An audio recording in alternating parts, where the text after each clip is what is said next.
نبی کے فرما بردار ہیں، علماء دیوبند بھی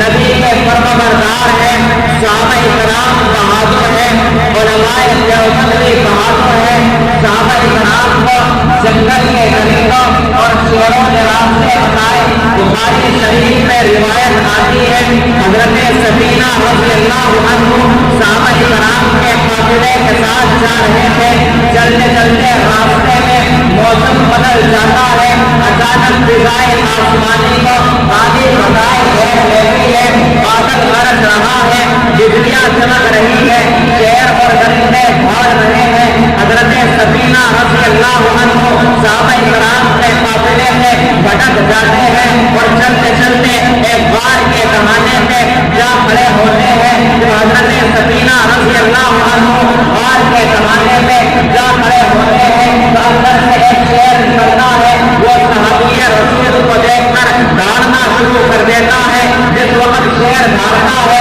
تو صحابی رسول زبان سے اتنی بات کہتا ہے کہ جنگل کے درندے سبق رکھ، تجھے پتا ہونا چاہیے کہ تیرے سامنے کوئی معمولی انسان نہیں کھڑا، محمد کا غلام ہے، زمانے کا امام ہے، میں راستہ بھول گیا ہوں، میں صحابہ کرام کے قافلے سے بھٹک گیا ہوں۔ یہ بات سننے کی دیر تھی کہ شیر صحابی رسول کی آرام سے آگے سمجھ جاتا ہے اور صحابی کو دھکے دے دے کے چراغی کی طرف لے جانا شروع کر دیتا ہے۔ حضرت سفینہ کہتے ہیں کہ وہ شیر مجھے چلاتا چلاتا چراغے پر لے جا کر کھڑا کر دیتا ہے۔ جب میں راستے پر پہنچ جاتا ہوں تو وہ شیر دھاڑتا ہے، میں اپنی آنکھوں سے دیکھتا ہوں کہ ادھر شیر دھاڑا اور ادھر اس کی آنکھ سے آنسو چھلک پڑے، اس کی آنکھ سے آنسو برس پڑے، اس کی آنکھ سے آنسو اس طرح جھڑ رہے تھے جس طرح کشتی سے موتی جھڑا کرتے ہیں، جس طرح ساون کے مہینے میں آسمان چھلک پڑتا ہے،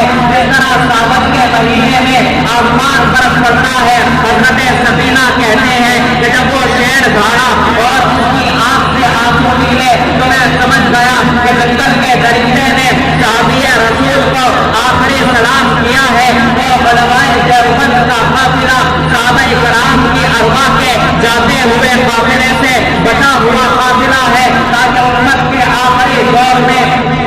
ان افراد کو بھیجا جائے اور یہ اپنی زندگیوں سے صحابہ کرام کی زندگیوں کو منوا سکے۔ بالکل اسی طرح علماء دیوبند کا ایک چشم و چراغ حضرت عبید اللہ سندھی رحمۃ اللہ علیہ اس وقت تحریک ریس الوال میں افغانستان کی سرزمین پر چلتے جا رہے ہیں تو راستے میں تین شیر سامنے آ جاتے ہیں۔ وہ تین شیر مولانا عبید اللہ سندھی کو دیکھ کر جس وقت دھاڑتے ہیں تو مولانا عبید اللہ سندھی کی زبان سے بنا ساختہ یہ جملہ نکلتا ہے کہ شیر تو بھی اسی کی نسل سے ہے کہ جس نے حضرت سفینہ صحابی رسول کو راستہ بتایا تھا، اور میں بھی اسی کی نسل سے ہوں کہ جس نے وہاں شیر سے راستہ پایا تھا۔ وہ محمد کا غلام تھا اور میں محمد کے غلاموں کا غلام ہوں۔ جس طرح شیر نے حضرت سفینہ صحابی رسول کو راستہ بتایا، اسی طرح شیر کی نسل سے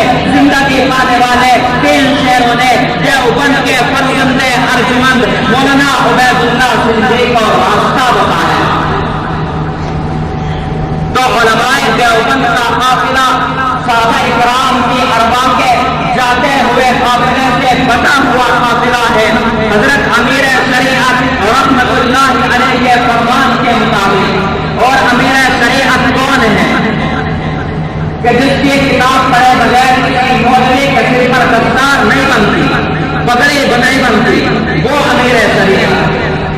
اس سے بھی آگے چلیے، صحابہ کرام کی زندگیوں کو جس وقت دیکھتا ہوں تو صحابہ مجاہد نظر آتے ہیں، علماء دیوبند بھی مجاہد نظر آتے ہیں، صحابہ میں فقہا ہے، دیوبند میں بھی فقہا ہے، صحابہ میں مفسرین ہے، دیوبند میں بھی مفسرین ہے، صحابہ میں محدثین ہے، دیوبند میں بھی محدثین ہے، صحابہ میں قیدی ہے، دیوبند میں بھی قیدی ہے، صحابہ میں شہداء ہے، دیوبند میں بھی شہداء ہے۔ آپ نبی کریم صلی اللہ علیہ وسلم کے دور میں پیش آنے والی غزوات کا مطالعہ کیجیے، ہر ایک غزوے میں نبی کے صحابہ جام شہادت نوش کرتے ہوئے نظر آتے ہیں۔ اگر بدر کا میدان ہے صحابہ شہداء ہے، احد کا میدان ہے تو صحابہ شہداء ہے، حنین کا مقام ہے تو صحابہ شہداء ہے، خیبر کا مقام ہے تو صحابہ شہداء ہے۔ جب نظر علماء دیوبند سے پڑتی ہے تو ان میں بھی شہداء نظر آتے ہیں۔ اگر شاملی کا میدان ہے تو شہداء علماء دیوبند ہے، اگر تحریک آزادی ہند ہے تو شہادت کا جام پینے والے علماء دیوبند ہے، اگر بالا کوٹ کے پہاڑوں کا محاذ ہے تو سید احمد شہید ہے، شہید شاہ اسماعیل شہید ہے، اگر جیل کی کال کوٹریا ہے تو شہید محمود حسن ہے، شہید حسین احمد مدنی ہے۔ تو ہر مقام پر شہداء علماء دیوبند ہے تو علماء دیوبند کا قافلہ صحابہ کرام کی ارواح کے قافلے سے بچا ہوا قافلہ ہے، جسے پروردگار عالم نے امت کی راہبری کے لیے، امت کی رہنمائی کے لیے بچا کر رکھا ہوا تھا، تاکہ امت کے آخری دور میں ان افراد کو دیکھا جائے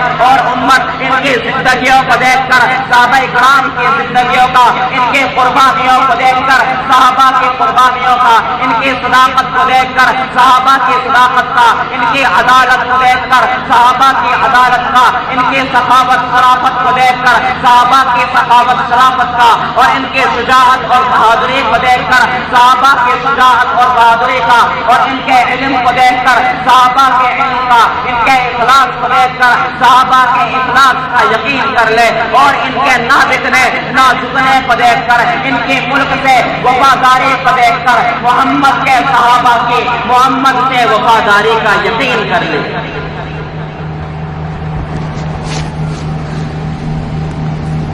تو علماء دیوبند کا قافلہ صحابہ کرام کی ارواح سے بچا ہوا قافلہ ہے۔ میں عرض یہ کر رہا تھا کہ صحابہ کرام کی زندگیوں کو جس وقت دیکھا جاتا ہے تو صحابہ کرام مجاہد نظر آتے ہیں، علماء دیوبند بھی مجاہد نظر آتے ہیں، صحابہ میں شہداء ہے، دیوبند میں بھی شہداء ہے، صحابہ بھی مشن سے نہیں ہٹے، دیوبند بھی مشن سے نہیں ہٹا، صحابہ نے بھی واقف نہیں بدلا، دیوبند نے بھی واقف نہیں بدلا، صحابہ نے بھی سودے بازی نہیں کی، دیوبند نے بھی سودے بازی نہیں کی، صحابہ بھی میدان میں کٹے، اور دیوبند کے فرزندان مولانا حسین احمد مدنی، قاسم نانوتوی، رشید احمد گنگوہی، حافظ ضامن شہید بھی جان کا نذرانہ پیش کر گئے اور صحابہ کی طرح ثابت قدمی کے جھنڈے گاڑے۔ آقا کے وفادار ہے علماء دیوبند، اسلام کے غمخوار ہے علماء دیوبند، آقا کے وفادار ہے علماء دیوبند، اسلام کے غمخوار ہے علماء دیوبند۔